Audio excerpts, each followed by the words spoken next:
A maioria das pessoas passarão muito tempo, aliás, no purgatório. Por quê? Quando nós cometemos um pecado, nós estamos desobedecendo a lei de Deus e estamos recusando o amor que Deus nos deu e as graças que Deus nos deu. Estamos dizendo não a Deus. E todo pecado, ele deixa em nós uma marca e uma tendência para o mal. E como que eu apago essa marca, essa tendência para o mal? De duas maneiras. Pela prática da caridade. São Paulo nos ensina que a caridade apaga uma multidão de pecados. Se eu pratico a caridade, eu estou apagando os meus próprios pecados. Deus vai olhar com misericórdia para os meus pecados. E a igreja também propõe a prática da indulgência. O que é indulgência? Se eu pratico um determinado ato de piedade e cumpro tudo aquilo que a igreja manda, a igreja me dá a indulgência. A igreja, pelo poder dado a ela por Cristo, apaga em mim, usando os méritos de Cristo, a marca que o pecado deixou. Isso é indulgência. Então, a prática da caridade, a indulgência, pode apagar os pecados. Acontece que nem todo mundo morre tendo as indulgências em dia ou tendo uma prática de caridade adequada.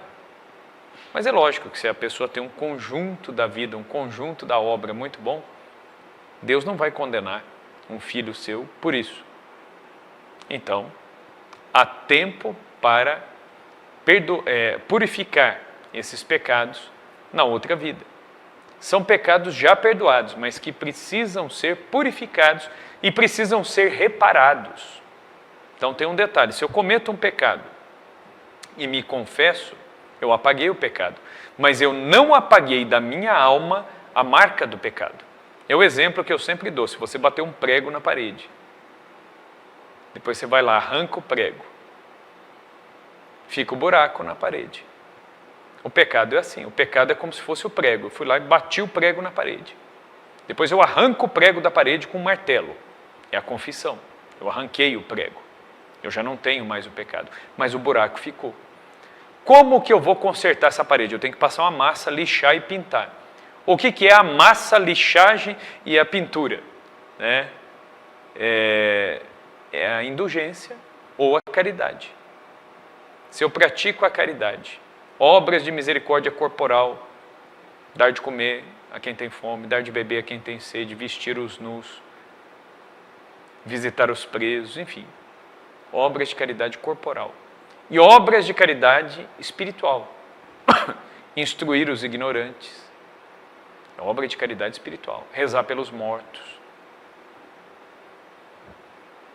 Então, são obras materiais, obras espirituais. Tudo isso é caridade. Se eu rezar pelas almas do purgatório, é caridade. É caridade que eu estou fazendo. Então, eu estou apagando essas marcas de pecado que ficaram em mim. Se eu pratico uma obra que me dá indulgência, rezar o terço todos os dias, se eu estiver em estado de graça, confessado, bonitinho, se eu estiver comungando regularmente, e se cada vez que eu rezar o meu terço, eu colocar nas intenções do meu terço as intenções do Santo Padre o Papa, eu alcanço a indulgência. Ou seja, eu estou apagando as marcas do pecado em mim, pelos méritos de Cristo, que a igreja me dá.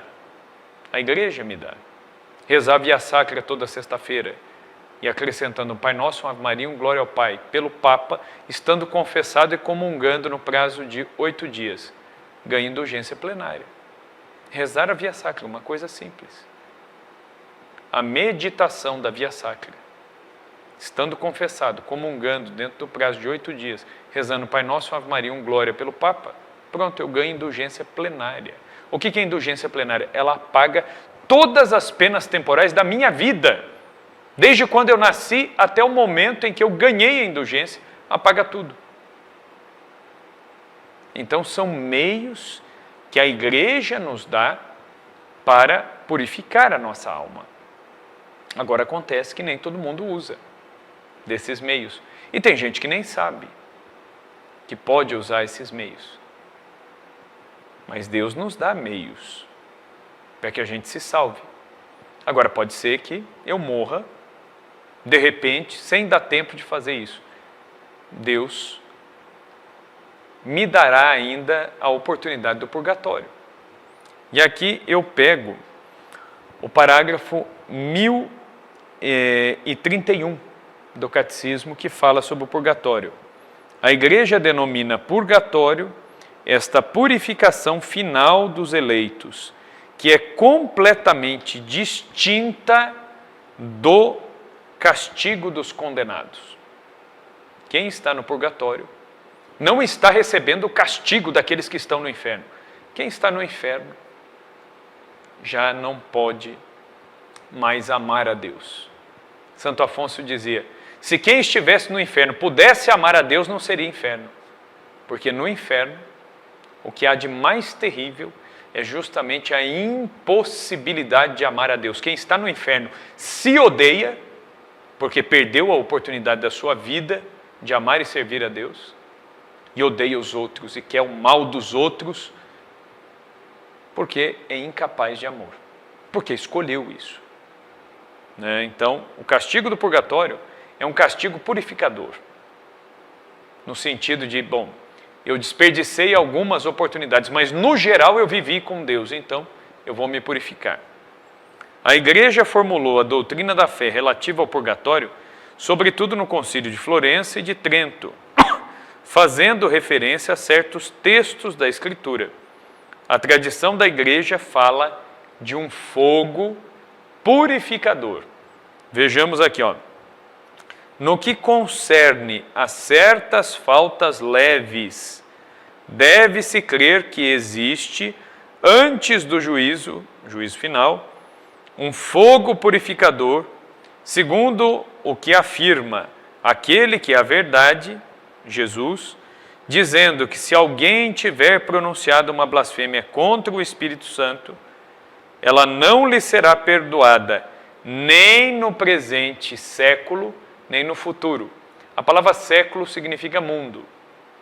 Então Jesus está dizendo, Mateus capítulo 12, versículo 31, quem blasfemar contra o Espírito Santo não será perdoado nem neste mundo e nem no outro.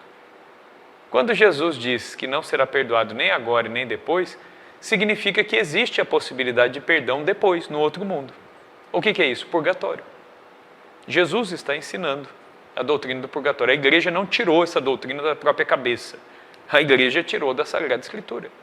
Jesus está dizendo que há uma possibilidade de purificação na outra vida. O que é isso? O purgatório. Quem blasfemar contra o Espírito Santo não será perdoado nem agora e nem depois. O que é blasfemar contra o Espírito Santo? Duvidar da própria salvação. Quem duvidar de que Deus tem poder para perdoá-lo e para salvá-lo, ele não vai alcançar a salvação. Então, essa é a doutrina relativa ao purgatório. E o que é o céu?